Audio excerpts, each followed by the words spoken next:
Hello विद्यार्थी मित्रों, आज धोरण 9 में गति चैप्टर विषय थोड़ी વધુ માહિતી મેળવવાની છે। જે ગઈકાલે આપણે માહિતી મેળવી તેનું થોડું રિવિઝન કરી લે।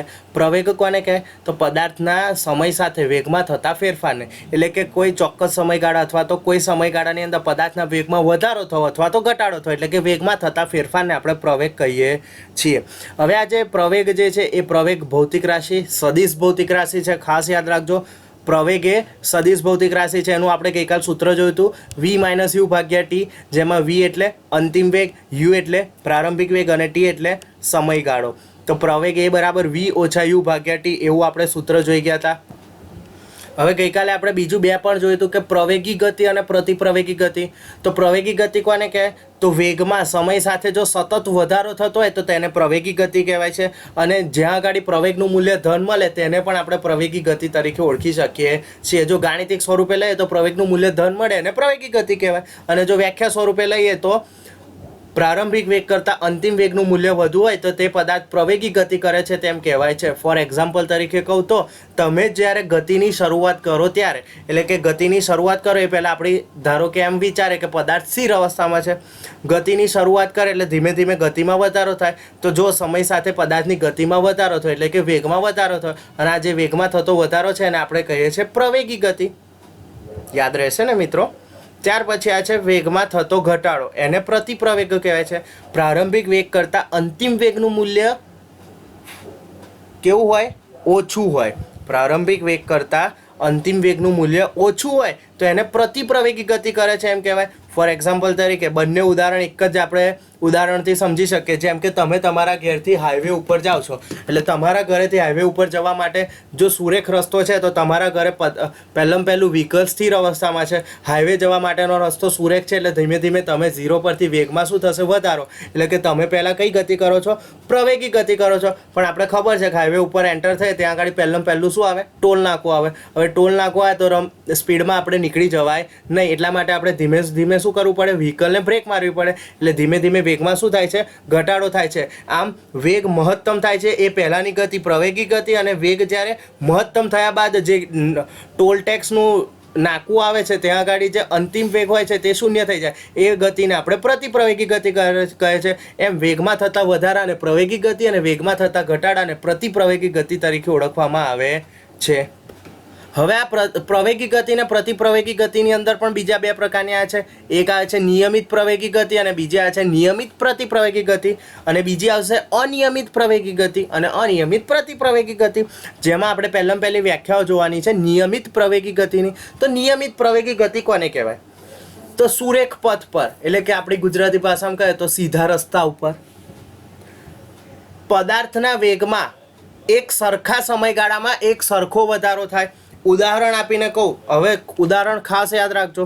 ધારો કે તમે 9 વાગે ગતિની શરૂઆત કરો છો। હવે 9 વાગે ગતિની શરૂઆત કરો છો ત્યારે તમે સ્થિર અવસ્થામાં છો, એટલે પ્રારંભિક વેગ કેટલો થઈ ગયો? 0। એટલે 9 વાગે વેગ 0। 9 ને 5 તમે ગતિની શરૂઆત કરી, એટલે ગતિ કરવાનું શરૂ કરી, તમારો વેગ થયો 10 મીટર પ્રતિ સેકન્ડ। 9 ને 10 20 મીટર પ્રતિ સેકન્ડ। 9 ને 15 30 મીટર પ્રતિ સેકન્ડ। 9 ને 20 40 મીટર પ્રતિ સેકન્ડ। આમ જો દરેક 5-5 મિનિટના સમયગાળામાં વેગમાં 10 મીટર પ્રતિ સેકન્ડ, એટલે કે એક સરખો વધારો થાય છે। તો પદાર્થ નિયમિત પ્રવેગી અથવા તો અચળ પ્રવેગી ગતિ કરે છે તેમ કહેવાય છે। ખાસ યાદ રાખજો। જો અહીંયા આગળ બીજા એક ઉદાહરણથી આપણે પણ સમજી શકીએ છીએ કે અમુક ઊંચાઈએ અહીંયા આગળ કોઈ એક ઊંચાઈ પદાર્થ અહીંયા આગળ છે, આ કોઈ એક ઊંચાઈ પદાર્થ, એટલે કે દડો આપણે લઈને ઊભા છે, અગાસીમાં દડો લઈને ઊભા છે એમ સમજો। દડો આપણા હાથમાં હોય એટલે કઈ અવસ્થામાં હોય? સ્થિર અવસ્થામાં। હવે દડાને મુક્ત પતન કરાવવામાં આવે છે। હવે મુક્ત પતનનો મતલબ શું? પદાર્થ મુક્ત પતન કરે છે એવું ક્યારે કહેવાય?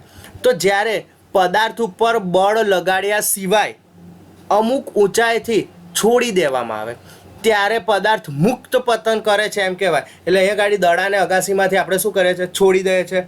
તો જ્યારે પહેલું અંતર કાપે છે ત્યારે તેનો વેગ જોઈએ તો 9.8 મીટર પ્રતિ સેકન્ડ, પછી બીજું થોડું અંતર કાપે ત્યારે 19.6 મીટર પ્રતિ સેકન્ડ, ફરી ત્રીજું અંતર કાપે ત્યારે 29.4 મીટર પ્રતિ સેકન્ડ, ફરી ચોથું અંતર કાપે ત્યારે 39.2 મીટર પ્રતિ સેકન્ડ, અને છેલ્લે જ્યારે સપાટી ઉપર અડે છે એ પહેલાં જ્યારે એનો વેગ માપવામાં આવે છે ત્યારે 49 મીટર પ્રતિ સેકન્ડ, એટલે 5મી સેકન્ડે તેનો વેગ કેટલો હોય છે? 49 મીટર પ્રતિ સેકન્ડ જેટલો હોય છે. હવે દરેક વખત જો પ્રવેગ ગણવામાં આવે તો સરખો થાય, તો જો 0 મીટર પ્રતિ સેકન્ડ એટલે પ્રારંભિક કહેવાય. ક્યાંની માટે?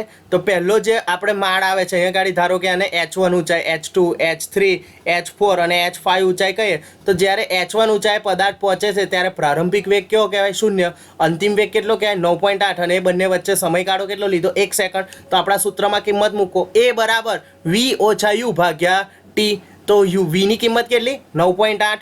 U ની કિંમત કેટલી? 0. અને T બરાબર 1 - 0, એટલે જવાબ આવે 9.8 ભાગ્યા 1, એટલે જવાબ આવે 9.8 મીટર પ્રતિ સેકન્ડ સ્ક્વેર. પછી આ બીજો માળ છે એની પહેલા માળની સાપેક્ષે કેટલો પ્રવેગ ઉત્પન્ન થયો હશે? તો આ બંને માટે જો પ્રવેગ ગણવામાં આવે તો અંતિમ વેગ કેટલો? 19.6 અને પ્રારંભિક વેગ કેટલો? 9.8. બંને સમયગાળામાં ફેરફાર કેટલો? 2 - 1. જો આ બધાનો ભાગાકાર કરવામાં આવે તો પણ આપણને જવાબ મળે છે 9.8 મીટર પ્રતિ સેકન્ડ. આમ દરેકે દરેક માટે જો ગણતરી કરવામાં આવે તો બધી વખત તમને જવાબ મળે છે 9.8 મીટર પ્રતિ સેકન્ડ સ્ક્વેર.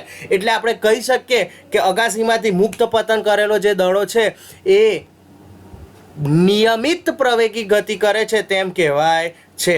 અને આ નિયમિત પ્રવેગી ગતિ કોને કારણે કરે છે? બધાને ખ્યાલ હોવો જોઈએ. પદાર્થ ઉપરથી નીચે પડો કયા નિયમને આધારે?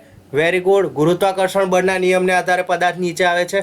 તો આ જે ગતિ છે એને નિયમિત પ્રવેગી ગતિ તરીકે ઓળખવામાં આવે છે. આગળ બીજા ચેપ્ટરમાં જોઈશું આ મુક્ત પતન પામતો પદાર્થ જે પ્રવેગ ઉત્પન્ન કરે છે કાને કારણે ઉત્પન્ન થાય છે? ગુરુત્વાકર્ષણ બળને કારણે. માટે આ પ્રવેગને ગુરુત્વ પ્રવેગ કહેવાય. આપણે આગળ ગુરુત્વાકર્ષણના ચેપ્ટરમાં જોઈશું, અત્યારે સમજવાની જરૂર નથી. ખાસ સમજવાની શું જરૂર છે? મુક્ત પતન. તો મુક્ત પતન એટલે શું? બળ લગાડ્યા સિવાય અમુક ઊંચાઈથી પદાર્થને છોડી દેવો. ક્લિયર? તો નિયમિત પ્રવેગી ગતિનું ઉદાહરણ સમજ પડી ગઈ.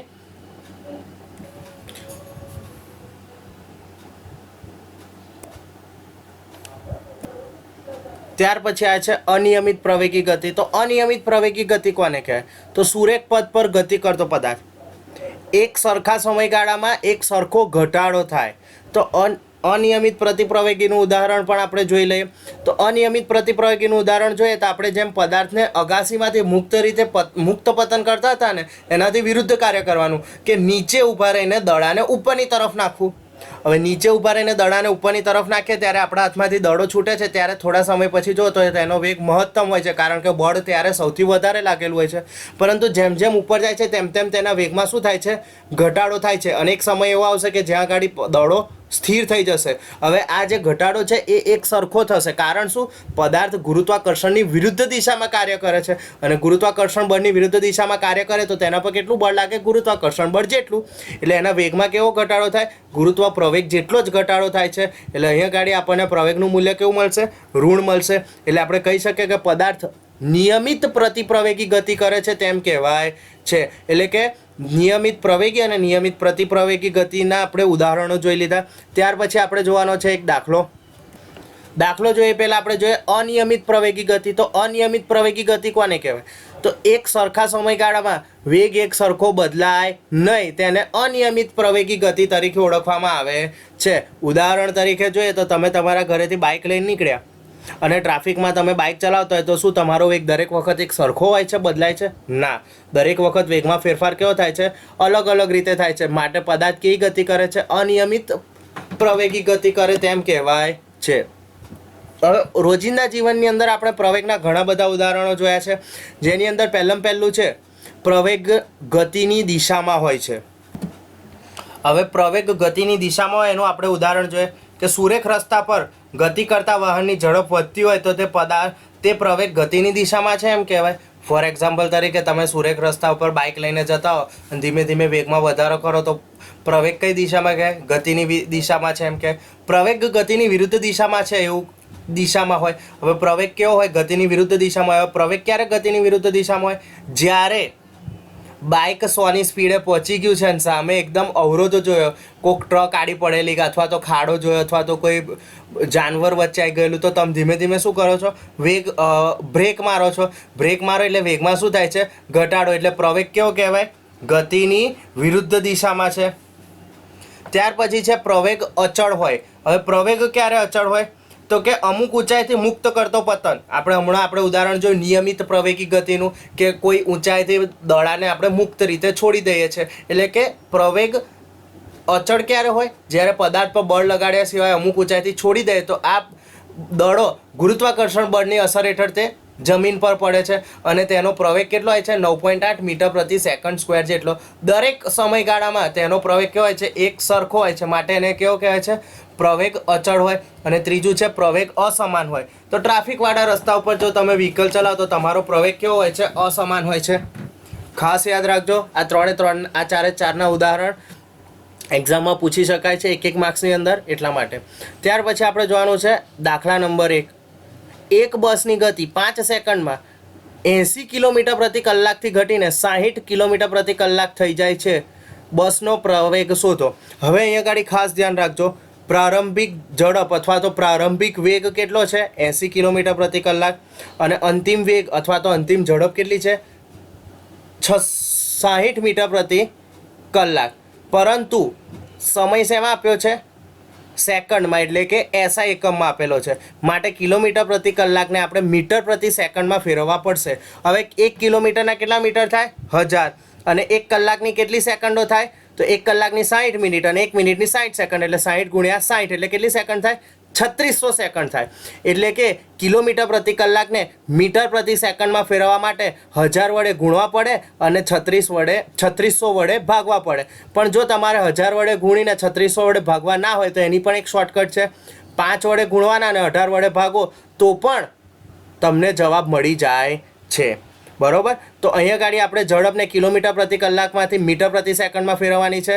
કિલોમીટર પ્રતિ કલાકને મીટર પ્રતિ સેકન્ડમાં ફેરવવા શું કરશો? 1000 વડે ગુણીશું અને 3600 વડે ભાગીશું. શૂન્ય ગયા એટલે શું રહેશે? 800 ભાગ્યા 36 મીટર પ્રતિ સેકન્ડ. જો અહીંયા ગાડી એકમ હતો કિલોમીટર પ્રતિ કલાક, અહીંયા એકમ બદલાઈ ગયો છે, મીટર પ્રતિ સેકન્ડ થઈ ગયો છે.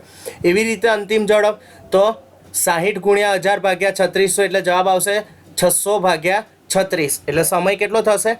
5 સેકન્ડ. પ્રવેગનું સૂત્ર શું હતું? VA બરાબર V ઓછા U ભાગ્યા T. જ્યાં આગળ Vની કિંમત કેટલી છે? 600 ભાગ્યા 36 અને Uની કિંમત કેટલી છે? 800 ભાગ્યા 36. અને સમય કેટલો લેવાનો છે? 5 સેકન્ડ. તો અહીંયા ગાડી શું થશે? 800 ભાગ્યા 36 ઓછા 600 ભાગ્યા 36. હવે જો છેદ સરખા છે એટલે બંનેની બાદબાકી થશે. બાદબાકી કરશો એટલે 800માંથી 600 જાય એટલે કેટલા રહે? 200 ભાગ્યા 36. અને 36 જે છે 200ના ભાગમાં જે 36 આવશે એ અંશનો છેદ કહેવાય. અને અંશનો છેદ હંમેશા કઈ જાય? છેદમાં. એટલે જવાબ શું આવશે? 200 ભાગ્યા 36 ગુણ્યા 5. અને પછી સાદું રૂપ આપશો એટલે તમને જવાબ મળી જશે. Thank you. બીજા દાખલા ગણજો પ્રેક્ટિસ કરવા માટે, અને આ પ્રેક્ટિસ કરતા રહેજો કારણ કે 11-12 સાયન્સમાં ખૂબ જ ઉપયોગી છે. Thank you.